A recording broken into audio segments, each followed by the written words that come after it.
If you haven't been watching the Portland Trailblazers or Jerami Grant, you're missing out because officially right now the Portland Trailblazers are number 1 in the West. And I know I talked about them in my last video, but I wanted to make a more focused video on Jerami Grant this year because, as you see in the title, I believe he's an all-star. He's having a great year. I mean, when you look at the numbers throughout the season, he's averaging 21 points, 4.9 rebounds, 2.5 assists, and you're like, well, that's damn near the same numbers he had as a Piston. Yes, but when you look at efficiency-wise, man, he's having a much better year. He's shooting 50, 49, 70, 75 from the field.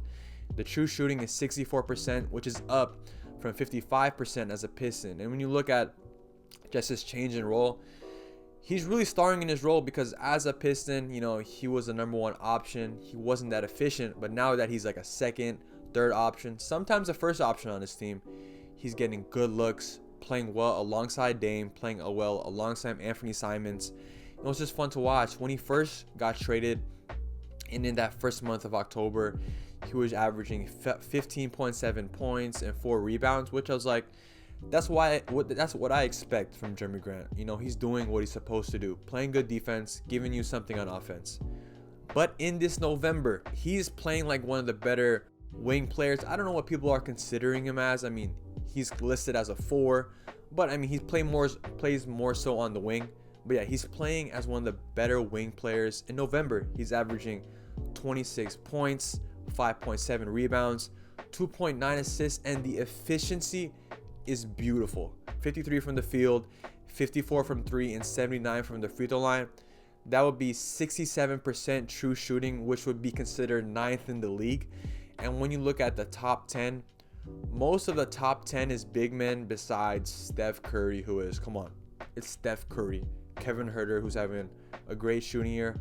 But most of them are big men who don't have the same shot diet that Jerami Grant has. Jerami Grant is healthy pulling up in the mid-range, catch and shoot threes, getting to the rim still. He's a legit 3-level scorer in this league. When we look at his top games, he had 37 versus the Mavericks the other night, had a game winner against Phoenix. It was a travel, but it was still a game winner. And then he had a game clinching and 1 against the Kings. He's playing great basketball, and it shows you like it's okay to not be a number 1 option. Sometimes you're better suited as a complementary player, and that's what Jerami Grant has been showing. I mean, he's kind of having a similar year like Andrew Wiggins last year when he became an all-star. It's damn near the same, honestly. They're in the same tier. They are in the same tier. I mean, Andrew Wiggins with the Timberwolves, he was asked to be that number 1 option for them. He was scoring 20 points and such, but the efficiency wasn't there.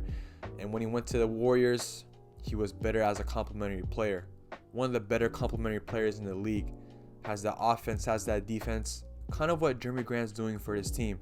The defensive attention is not all on him. It's on Dame, Anfernee Simons. He's getting good looks. I mean, from the 3, when we talk about catch and shoot, he's shooting 47.5% from 3 on catch and shoot. That's really impressive, and he's getting clean looks from there compared to when he was a Piston.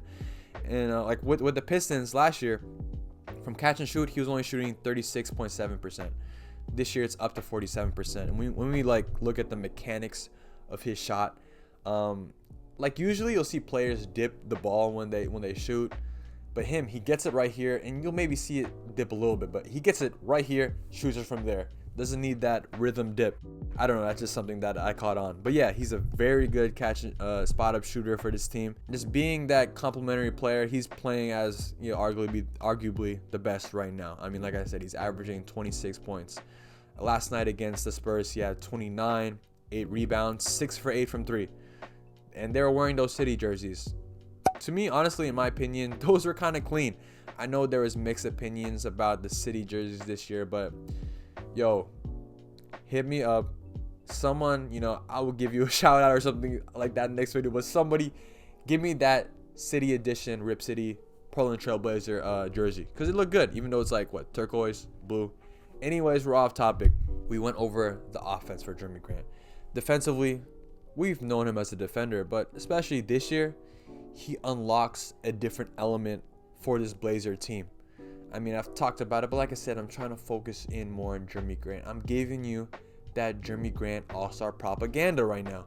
But yeah, he's unlocking something different for this Portland Trailblazer team. Like I said before, the Portland Trailblazers, they're usually at the bottom 5 in defensive ranking, bottom 3. This year, they're like, what? They're 6th, 5th. I don't know how much they moved in that, but they're like top 10, top 6 in defensive rating.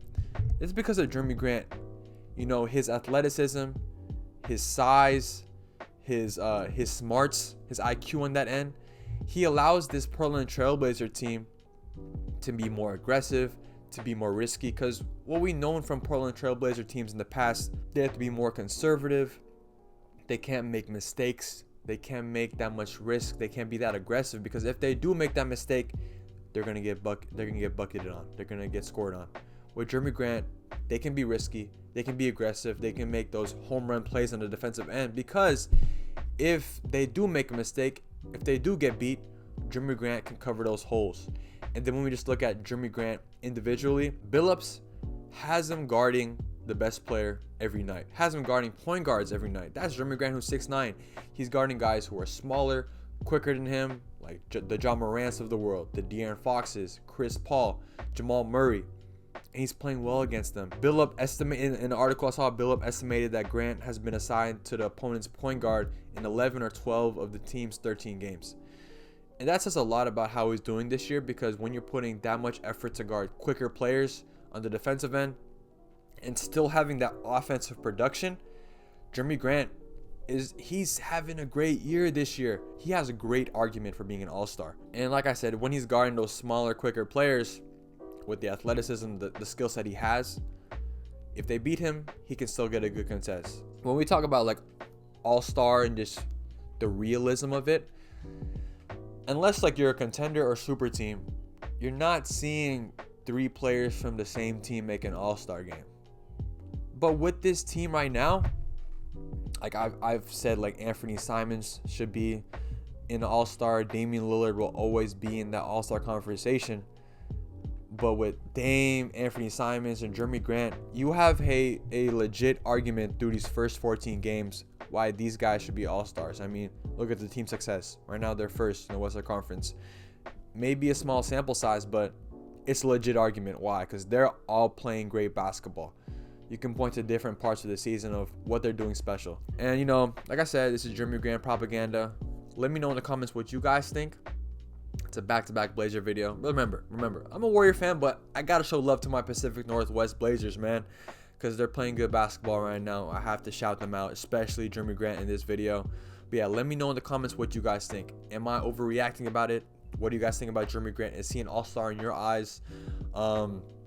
Leave a like, subscribe. My name is Emilio, but my middle name is Lawrence. I like hoop. If you like hoop, subscribe to it too. That's the first time I did that outro. Is that gonna be the outro for the rest of my channel? Let me know. But yeah, until next time, peace.